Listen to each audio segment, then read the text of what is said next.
Alam mo ba na may sundalong biglang nawala sa Maynila at lumitaw sa Mexico sa parehong araw?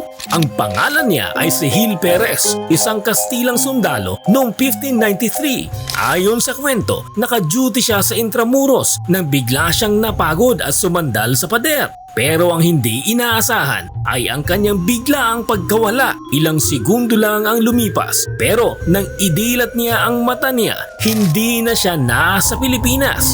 Nasa Mexico City na siya. Lito siya, pati ang mga gwardya roon. Nang tanungin, sinabi niyang kakapaslang lang sa Gobernador General ng Maynila. Isang balitang hindi pa naririnig sa Mexico noon. Ilang buwan ang lumipas bago dumating ang galyon mula Maynila at tama lahat ng sinabi ni Gil Perez.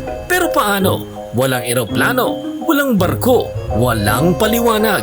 Hanggang ngayon, misteryo pa rin kung paano siya nakarating doon. Bigla na lang lumitaw na parang himala. Totoo ba ang teleportation o may kakaibang pwersang gumalaw? Ikaw, anong tingin mo? Coincidence o kababalaghan?